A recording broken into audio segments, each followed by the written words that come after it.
Hello students, આજે આપણે પીસીટીમાં chapter number 2 air pollution start કરીએ છીએ. આગળના લેક્ચર્સમાં આપણે chapter number 1 basics of environmental pollution ડિટેલમાં ભણી ગયા, જેમાં પોલ્યુશન અને પોલ્યુટન્ટની ડેફિનેશન ભણી ગયા, અલગ અલગ ટાઈપના પોલ્યુટન્ટ્સ દેખી ગયા, એના સોર્સિસ અને એની ઇફેક્ટ્સ વિશે ડિટેલમાં ભણી ગયા.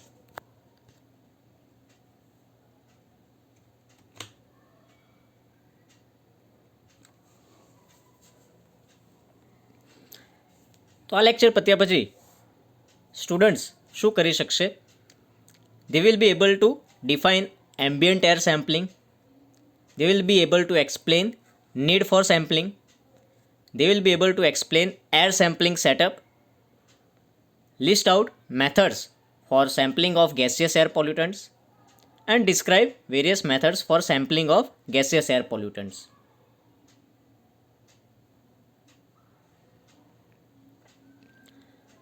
તો ફર્સ્ટ ટોપિક છે ambient air sampling. What is ambient air? Ambient air is the air surrounding us. આપણી આજુબાજુની હવા, જેને આપણે કહીએ ambient air.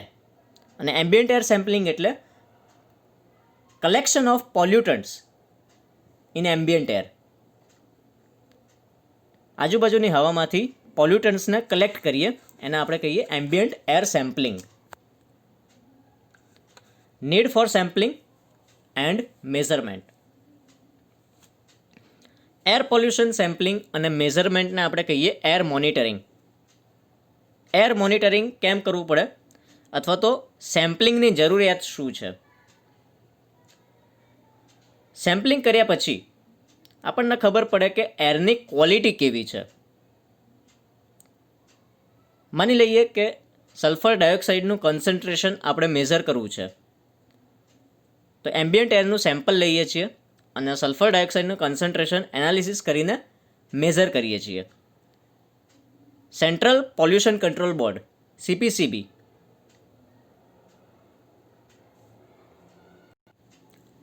Central pollution control બોર્ડના ડેટા પ્રમાણે સલ્ફર ડાયોક્સાઇડનું કોન્સન્ટ્રેશન એમ્બિયન્ટ એરની અંદર 80 માઇક્રોગ્રામ પર મીટર ક્યુબથી 120 માઇક્રોગ્રામ પર મીટર ક્યુબ હોવું જોઈએ. એની પરમિસિબલ લિમિટ છે. એર સેમ્પલિંગ લીધા પછી સલ્ફર ડાયોક્સાઇડનું કોન્સન્ટ્રેશન આપણે મેઝર કરીએ છીએ અને ખબર પડે છે કે એનું કોન્સન્ટ્રેશન એમ્બિયન્ટ એરની અંદર 50 માઇક્રોગ્રામ પર મીટર ક્યુબ છે. મતલબ કે પરમિસિબલ લિમિટ કરતાં ઓછું છે. તો આ કેસમાં પોલ્યુશનને કંટ્રોલમાં લેવાની જરૂરિયાત રહેતી નથી. પણ માની લો કે સલ્ફર ડાયોક્સાઇડનું કોન્સન્ટ્રેશન જે સેમ્પલિંગ લીધું એમાં છે 150 માઇક્રોગ્રામ પર મીટર ક્યુબ. મતલબ કે જે પરમિસિબલ લિમિટ છે 80 to 120 માઇક્રોગ્રામ પર મીટર ક્યુબ એના કરતાં વધારે છે. તો એના માટે જે સ્ટેપ્સ છે પોલ્યુશન રિડ્યુસ કરવા માટેના, એ સ્ટેપ્સ લેવા પડે. So this information is helpful to take the controlling steps for reducing the pollutant concentration in ambient air.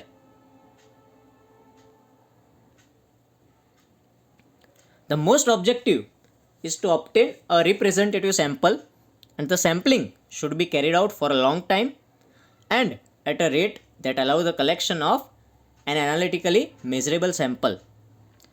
સેમ્પલિંગનો objective શું હોય? તો એક એવું સેમ્પલ કલેક્ટ કરીએ કે જે મેઝર થઈ શકે.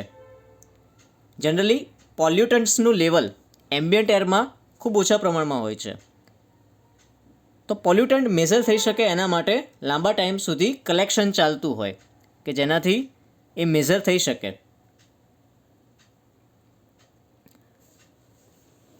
This is because the concentration of pollutants are extremely small, which are generally below 1 milligram per centimeter cube.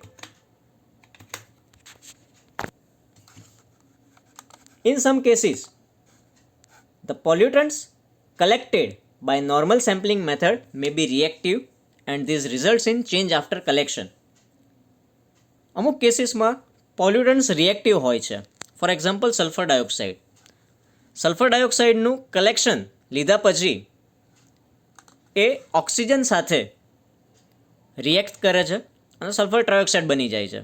જો આવું થાય તો જે સેમ્પલિંગ લીધું હોય એમાં સલ્ફર ડાયોક્સાઇડનું કન્સન્ટ્રેશન ઘટી જશે અને જે એકચ્યુઅલી મેઝર થવું જોઈએ સલ્ફર ડાયોક્સાઇડનું કોન્સન્ટ્રેશન એ મેઝર નહીં થઈ શકે.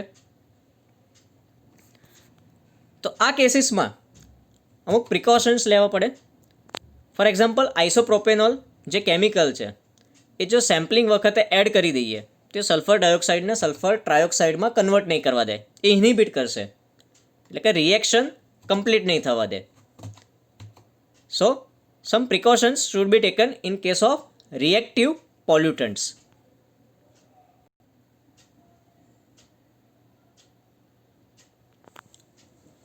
Air sampling setup. એમ્બિયન્ટ એરનું સેમ્પલિંગ લેવું હોય તો એના માટેના કયા કયા ઇક્વિપમેન્ટ્સની જરૂરિયાત હોય છે? There are mainly 3 equipments that are needed for air sampling setup. These components are: first, sample collector, which is used for collection of sample. Second, flow meter, કે જે એરનો ફ્લો મેઝર કરશે. અને થર્ડ વન ઇઝ પંપ, જે ambient એરને suction કરશે સિસ્ટમમાં. તો એક figure છે જેમાં 3 કમ્પોનન્ટ બતાવેલા છે. લેફ્ટ સાઈડ જે તમને એક સેમ્પલ કલેક્ટર દેખાય છે જેની અંદર એમ્બિયન્ટ એર કન્ટિન્યુઅસલી સક્શન થશે. રાઇટ હેન્ડ સાઈડ એક પંપ દેખાય છે જે એરને સિસ્ટમમાં સક્શન કરશે. અને વચ્ચે એક ફ્લો મીટર દેખાય છે જે એરનો ફ્લો રેટ મેઝર કરશે. તો સેટઅપમાં ટોટલ 3 કમ્પોનન્ટ છે. સેમ્પલ કલેક્ટર, સેમ્પલના કલેક્શન માટે. સેકન્ડ છે flow meter for measurement of air flow. અને ત્રીજું છે પંપ, જે એરના સક્શન માટે યુઝ થશે. તો આ 3 કમ્પોનન્ટ 2 ટાઈપમાં ગોઠવી શકાય. પહેલી છે લો પ્રેશર ડ્રોપ સિસ્ટમ માટે. જો કલેક્ટરને એક્રોસ પ્રેશર ડ્રોપ ઓછો હોય તો જે ફ્લો મીટર છે એ કલેક્ટર પહેલાં અથવા તો પછી ગોઠવી શકાય. The flow meter can be position either upstream or downstream from sample collector if the pressure drop across the collector is less. તો આ પહેલી અરેન્જમેન્ટ જેમાં સેમ્પલ કલેક્ટર પછી ફ્લો મીટર મૂકેલું છે. અને આ સેકન્ડ અરેન્જમેન્ટ જેમાં સેમ્પલ કલેક્ટર પહેલાં ફ્લો મીટર પ્લેસ કરેલું છે. જો સેમ્પલ કલેક્ટરના એક્રોસ પ્રેશર ડ્રોપ ઓછો હોય તો જે ફ્લો મીટર છે એ સેમ્પલ કલેક્ટર પહેલાં અથવા તો પછી મૂકી શકાય. બીજા ટાઈપનું સેટઅપ છે હાઈ પ્રેશર ડ્રોપ માટે. જો કલેક્ટરના એક્રોસ પ્રેશર ડ્રોપ હાઈ હોય તો ફ્લો મીટર હંમેશા સેમ્પલ કલેક્ટરના પહેલાં મૂકવું પડે. It must be placed upstream of sample collector. તો અરેન્જમેન્ટ છે જેમાં સેમ્પલ કલેક્ટર પહેલાં ફ્લો મીટર પ્લેસ કરેલું છે. આવું કેમ? તો જો સેમ્પલ કલેક્ટરના એક્રોસ પ્રેશર ડ્રોપ વધારે આવતો હોય અને ફ્લો મીટર પછી મૂકેલું હોય તો ડાઉનસ્ટ્રીમમાં જે પ્રેશર ઓછું થઈ જાય એના કારણે ફ્લો મીટરમાં એકચ્યુઅલી જે ફ્લો રેટ છે એરનો એ બતાવે નહીં. એટલે કે એરનો ફ્લો રેટ છે એમાં એરર આવે અને એક્ઝેક્ટલી આપણને ખબર ના પડે કે કેટલી એર સક્શન કરી છે. એટલા માટે જો પ્રેશર ડ્રોપ વધારે હોય તો સેમ્પલ કલેક્ટર પહેલાં ફ્લો મીટર પ્લેસ કરવું પડે. The choice of collector used depends on the nature of pollutant and method of analysis. આપણે કયા ટાઈપનું કલેક્ટર સેમ્પલિંગ માટે યુઝ કરવું છે એ શેના ઉપર ડિપેન્ડ કરે? તો પોલ્યુટન્ટના નેચર ઉપર, કયા ટાઈપના પોલ્યુટન્ટ છે, ગેસિયસ પોલ્યુટન્ટ છે, પર્ટિક્યુલેટ પોલ્યુટન્ટ છે. અને સેકન્ડ છે એનાલિસિસ. એનાલિસિસ માટે કઈ મેથડ યુઝ કરીએ છીએ એના ઉપર ડિપેન્ડ કરે છે. So there are 2 types of collectors. First one that can be used to collect gaseous pollutant અને બીજું છે કે જે particulate pollutant માટે યુઝ થઈ શકે.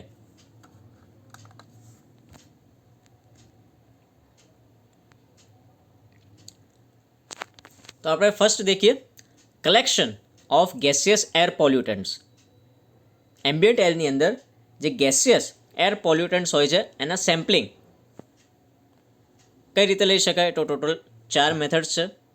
ફર્સ્ટ ગ્રેપ સેમ્પલિંગ, સેકન્ડ છે એબ્ઝોર્પ્શન ઇન લિક્વિડ્સ, થર્ડ છે એડઝોર્પ્શન ઓન સોલિડ્સ અને ચોથી છે ફ્રીઝ આઉટ સેમ્પલિંગ.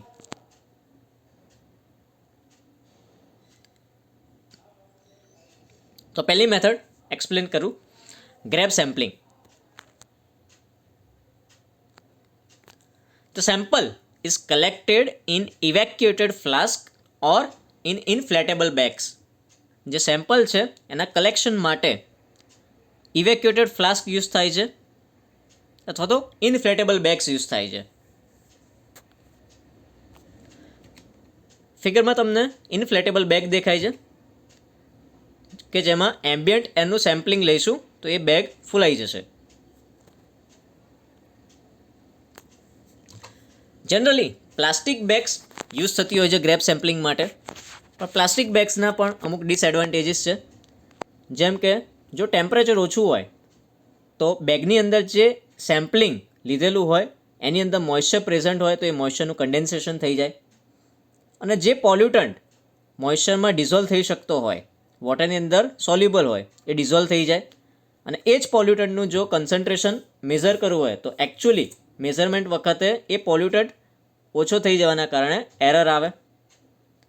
મતલબ કે જે એકચ્યુઅલી પોલ્યુટન્ટનું કન્સન્ટ્રેશન મળવું જોઈએ એ ભલે નહીં ઓછું મળે. બીજો ડિસએડવાન્ટેજ છે ડિફ્યુઝન. વોલ બેગમાંથી ડિફ્યુઝન થઈ શકે પોલ્યુટન્ટનું. તો બે ડિસએડવાન્ટેજીસ છે બેગ્સ માટેના, મોઇશ્ચર કન્ડેન્સેશન અને diffusion through wall bag. Grab sample may be collected using rigid wall container or glass or stainless steel. Containers must be evacuated or they can be filled with water first and then the sample can be collected by withdrawing water.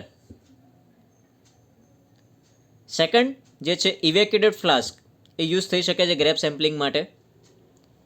Flask rigid wall કન્ટેનરનો હોય, either એ glass મટીરિયલનો બનેલો હોય અથવા તો stainless સ્ટીલનો બનેલો હોય. ફ્લાસ્કને પહેલાં ઇવેક્યુએટેડ કરવો પડે અને પછી એમાં એર સેમ્પલ ભરીએ છીએ. અથવા તો બીજી રીત છે કે ફ્લાસ્કની અંદર પહેલાંથી વોટર ફિલ કરી દો અને જ્યારે સેમ્પલિંગ લઈએ ત્યારે કન્ટિન્યુઅસલી એર સેમ્પલિંગ ઇન થતું હોય અને વોટર કન્ટિન્યુઅસલી આઉટ થતું હોય. તો બે મેથડ છે ઇવેક્યુએટેડ ફ્લાસ્કમાં સેમ્પલિંગ લેવા માટેની.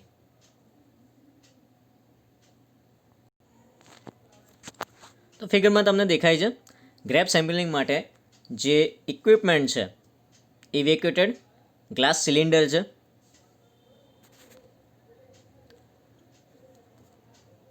પણ ગ્લાસ સિલિન્ડર અથવા તો ઇવેક્યુએટેડ ફ્લાસ્કના પણ અમુક ડિસએડવાન્ટેજીસ છે. જેમ કે મોઇશ્ચર કન્ડેન્સેશન. જો ટેમ્પરેચર ઓછું હોય તો જે ફ્લાસ્ક છે, જે ગ્લાસ સિલિન્ડર છે એમાં મોઇશ્ચર કન્ડેન્સ થઈ જાય અને પોલ્યુટન્ટ મોઇશ્ચરમાં ડિઝોલ્વ થઈ જાય. તો આના માટે શું કરી શકાય? તો ગ્લાસ સિલિન્ડરની આજુબાજુ હીટિંગ ટેપ્સ લગાવી શકાય. હીટિંગ ટેપ્સના કારણે ગ્લાસ સિલિન્ડર જે છે એ ટેમ્પરેચર વધારે રહેશે એનું અને જે મોઇશ્ચર છે સિલિન્ડરની અંદર એ કન્ડેન્સ નહીં થઈ શકે.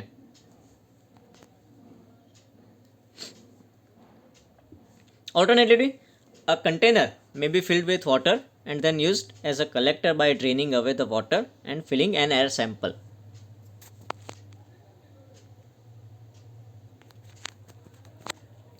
Second method છે absorption in liquids. The desired pollutants from air separate either through direct solubility in absorbing medium or by chemical reaction.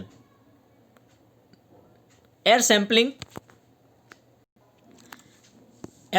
માં જે પોલ્યુટન્ટ છે એના સેમ્પલિંગ માટે સેકન્ડ મેથડ એબ્ઝોર્પ્શન યુઝ કરી શકાય. લિક્વિડમાં જે પોલ્યુટન્ટ છે એને એબ્ઝોર્બ કરાવી શકાય તો એ ડાયરેક્ટલી સોલ્યુબલ થઈ શકે સોલ્વન્ટની અંદર અથવા તો એ સોલ્વન્ટની સાથે કેમિકલી રિએક્ટ થઈ શકે.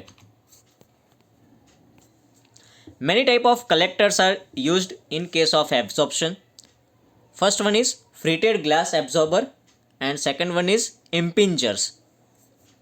ફ્રીટેડ ગ્લાસ મતલબ કે કાચના ગ્લાસ ટ્યુબની અંદર એકદમ નાના નાના નોઝલ્સ હોય, હોલ્સ હોય કે જેનાથી નાના નાના સ્મોલ બબલ્સ જનરેટ થાય, એને આપણે કહીએ ફ્રીટેડ ગ્લાસ. અને બીજું છે ઇમ્પિન્જર્સ, જેમાં ગ્લાસ ટ્યુબની સામેના છેડે એક પ્લેટ રાખેલી હોય કે જેના કારણે જે એર છે એ હાઈ પ્રેશર ઉપર ગ્લાસ ટ્યુબમાંથી ઇજેક્ટ થશે અને પ્લેટ સાથે અથડાશે, જેના કારણે નાના નાના સ્મોલ બબલ્સ બની જશે અથડાવાના કારણે. તો એને આપણે કહીએ ઇમ્પિન્જર્સ, ઇમ્પિન્જમેન્ટ. In fritted absorber, the gas stream is broken up into extremely small bubbles and thus promoting an intimate contact between gas and liquid. જે ફ્રીટેડ એબ્ઝોર્બર છે એમાં જે ગેસ સ્ટ્રીમ છે એ એકદમ નાના નાના સ્મોલ બબલમાં બ્રેક થઈ જાય અને જેના કારણે જે એનો સરફેસ એરિયા છે ગેસ અને લિક્વિડનો કોન્ટેક્ટ એરિયા એ વધી જાય કે જેનાથી એબ્ઝોર્પ્શન સારી રીતે થઈ શકે. The glass frit blocks due to coarse particles. તો ફ્રીટેડ એબ્ઝોર્બરનો એક ડિસએડવાન્ટેજીસ છે કે જો એમ્બિયન્ટ એરની અંદર કોર્સ પાર્ટિકલ હોય, સોલિડ પાર્ટિકલ હોય મોટા, તો જે ગ્લાસ ટ્યુબના હોલ હોય એને બ્લોક કરી શકે. તો આના માટેનો એક રસ્તો થઈ શકે કે જે એમ્બિયન્ટ એરનું સેમ્પલિંગ લઈએ છીએ એને પહેલાં આપણે ફિલ્ટરમાંથી પાસ કરીએ, ફિલ્ટર કરી દઈએ કે જેથી સોલિડ પાર્ટિકલ છે એ ફિલ્ટર થઈ જાય અને જે ક્લીન એર છે એ પછી આપણે એબ્ઝોર્પ્શન માટે યુઝ કરી શકીએ.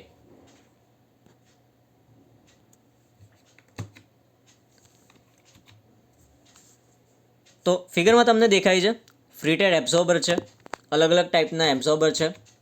પહેલું છે સિમ્પલ બબલર, સિમ્પલ ટ્યુબ છે. બીજી છે ડિસ્ક ટાઈપ. સેકન્ડ ફિગરમાં તમને વચ્ચે ડિસ્ક ટાઈપ ફ્રીટેડ એબ્ઝોર્બર દેખાય છે અને થર્ડ ફિગરમાં તમને દેખાય છે ટીપ આપેલી છે, ગ્લાસ ટ્યુબના છેડે ટીપ છે કે જેમાં નંબર ઓફ હોલ હોય કે જેમાંથી એર બબલ, નાના નાના એર બબલ બહાર નીકળે.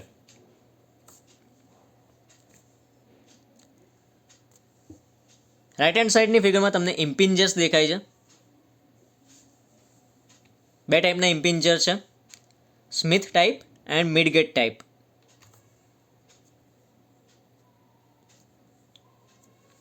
In the impingers, the gas stream is impinged at high velocity on flat surface. તો મેં પહેલાં કીધું એમ ઇમ્પિન્જર્સની અંદર જે ગેસ સ્ટ્રીમ છે એ હાઈ વેલોસિટી ઉપર સામેના છેડે જે ફ્લેટ સરફેસ હોય ત્યાં અથડાય કે જેના કારણે જે ગેસ બબલ છે એ નાના નાના બની જાય, સ્મોલ ગેસ બબલ ક્રિએટ થાય કે જેના કારણે ગેસ અને લિક્વિડ વચ્ચેનો કોન્ટેક્ટ વધે, સરફેસ એરિયા વધે. The flat surface may be bottom of collector or specially designed plate. This can handle large flow rate of gas and easy to clean and maintain.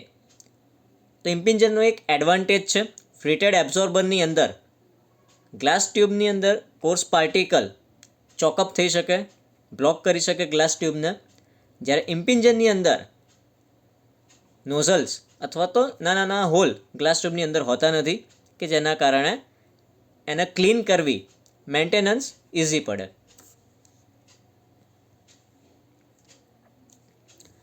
Third method છે એડઝોર્પ્શન on solids. સો એડઝોર્પ્શન તમે બધા જાણો છો કે કોઈ solid સરફેસની ઉપર કોઈ સોલ્યુટ કન્સન્ટ્રેટ થતો હોય તો એને આપણે એડઝોર્પ્શન કહીએ.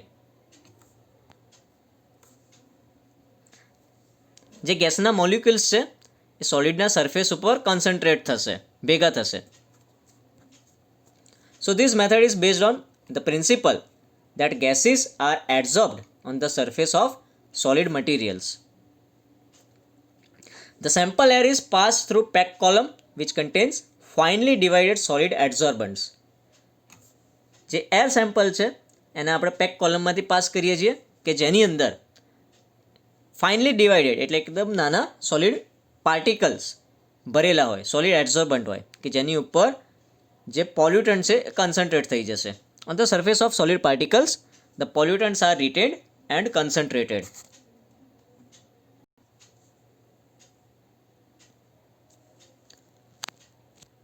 Example of adsorbents: granular porous solids such as activated charcoal and silica gel.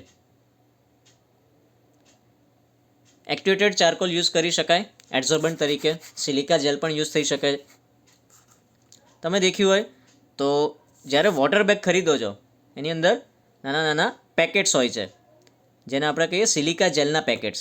એ શું કરે તો વોટર બેગ એની અંદર જે ખરાબ હવા હોય, વાસમાંથી હવા, ઓડર્સ અને મોઇશ્ચર હોય એને એડઝોર્બ કરી દે. સિલિકા જેલના સરફેસ ઉપર જે ઓડર છે અને મોઇશ્ચર છે એ એડઝોર્બ થઈ જાય. After adsorption the sample gases are dissolved by heating the adsorbent to volatilize the trapped material or by washing it with liquid solvent and sent for analysis by chromatography.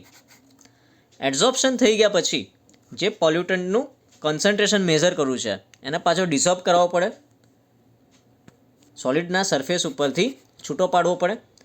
તો એના માટે શું કરી શકાય તો જે સોલિડ મટીરિયલ છે એને હીટિંગ કરી શકાય, હીટ કરી શકાય કે જેનાથી જે પોલ્યુટન્ટ સોલિડ ઉપર કન્સન્ટ્રેટ થયેલો છે એ ડિઝોલ્વ થઈ જાય, છૂટો પડી જાય, વોલેટાઇલ થઈ જાય. અથવા તો બીજી મેથડ છે લિક્વિડ સોલ્વન્ટથી સોલિડને વોશ કરી શકાય કે જેના કારણે જે પોલ્યુટન્ટ છે એ લિક્વિડ સોલ્વન્ટમાં ડિઝોલ્વ થઈ જશે અને પછી એનું એનાલિસિસ કરી શકાય ક્રોમેટોગ્રાફીથી.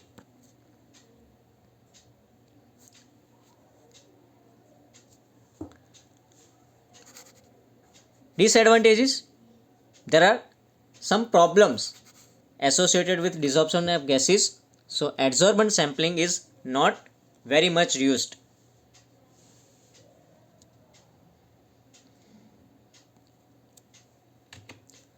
ફોર્થ મેથડ છે ફ્રીઝ આઉટ સેમ્પલિંગ. નામ ઉપરથી ખબર પડશે ફ્રીઝિંગ. આ મેથડમાં ફ્રીઝિંગ થતું હશે, ઓછા ટેમ્પરેચર ઉપર સેમ્પલિંગ થાય છે. In this method of sampling, a series of cold traps which are maintained at progressively lower temperature are used to draw the sample. આ મેથડની અંદર નંબર ઓફ કોલ્ડ ટ્રેપ્સ રાખેલા હશે. એક પછી એક કોલ્ડ ટ્રેપ જે હશે એ ધીરે ધીરે ઓછા ટેમ્પરેચર પર મેન્ટેન કરેલો હશે. In this method, pollutants are condensed in cold traps. The traps are brought in laboratory and the sample is removed and analyzed. જે કોલ્ડ ટ્રેપ છે એની અંદર જે પોલ્યુટન્ટ છે એ ભેગા થાય, પછી એ કોલ્ડ ટ્રેપને લેબોરેટરીમાં એનાલાઇઝ કરી શકીએ કે જેની અંદર પોલ્યુટન્ટ ભેગા થઈ ગયા હોય. This method is useful for trapping large number of pollutants, but there is some problem of ice formation due to condensation of water vapor, which may cause plugging of system. Number of trap use કરી શકાય, 10 trap use કરી શકાય. અલગ અલગ ટેમ્પરેચરવાળા trap હોય કે જેના કારણે અલગ અલગ પોલ્યુટન્ટ અલગ અલગ ટ્રેપમાં જમા થઈ જાય. પણ એક ડિસએડવાન્ટેજ છે કે સિસ્ટમ ચોકઅપ થઈ શકે. શાના કારણે તો ઓછા ટેમ્પરેચરના કારણે આઈસ ફોર્મેશન થઈ શકે અને સિસ્ટમ પ્લગ થઈ જાય. Coolant used with different temperatures are given. કયા કયા કુલન્ટ કયા કયા ટેમ્પરેચર મેન્ટેન કરવા માટે યુઝ થઈ શકે છે, જેમ કે આઈસ વોટર છે 0 ડિગ્રી સેલ્સિયસ મેન્ટેન કરી શકે ટેમ્પરેચર. સોલ્ટ આઈસનું મિક્સર છે -21 ડિગ્રી સેલ્સિયસ ટેમ્પરેચર મેન્ટેન થઈ શકે. ડ્રાય આઈસ એસિટોન મિક્સર છે -79 ડિગ્રી સેલ્સિયસ ટેમ્પરેચર મેન્ટેન થઈ શકે. તો અલગ અલગ ટાઈપના કુલન્ટ છે જે અલગ અલગ ટેમ્પરેચર મેન્ટેન કરી શકે. તો અલગ અલગ પોલ્યુટન્ટ માટે અલગ અલગ ટાઈપના કુલન્ટ જોઈએ.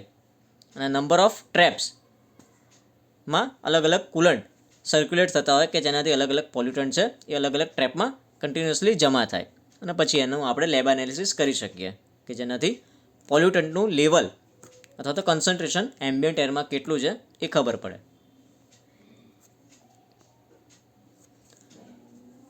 તો આજના લેક્ચરમાં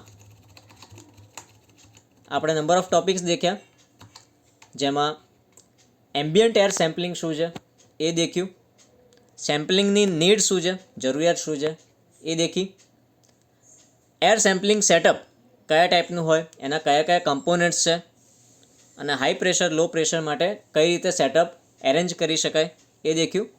અને એના પછી આપણે ગેસિયસ એર પોલ્યુટન્ટના સેમ્પલિંગ માટેની અલગ અલગ 4 મેથડ્સ દેખી, જેમાં આપણે દેખી ગયા grab sampling, absorption in liquid, adsorption on solid અને ફ્રીઝ આઉટ સેમ્પલિંગ. ગ્રેબ સેમ્પલિંગમાં ઇનફ્લેટેબલ બેગ્સ અથવા તો ઇવેક્યુટેડ ફ્લાસ્ક યુઝ કરી શકીએ. Second method absorption in liquid, જેમાં પોલ્યુટન્ટને આપણે લિક્વિડમાં એબ્ઝોર્બ કરાવી શકીએ, જેમાં 2 ટાઈપના એબ્ઝોર્બર આપણે દેખી ગયા, ફ્રીટેડ ગ્લાસ એબ્ઝોર્બર અને ઇમ્પિન્જર્સ. ત્રીજી મેથડ સોલિડ એબ્ઝોર્પ્શન, જે એર પોલ્યુટન્ટ છે એને સોલિડ ઉપર એબ્ઝોર્બ કરાવી શકાય. અને ચોથી મેથડ ફ્રીઝ આઉટ સેમ્પલિંગ, જેમાં નંબર ઓફ પોલ્યુટન્ટ્સ આપણે એક સાથે એક જ ટાઈમે કલેક્ટ કરી શકીએ. સો આપણે ફર્સ્ટ લેક્ચર આપણે એન્ડ કરીએ છીએ અહીંયા. Thank you very much.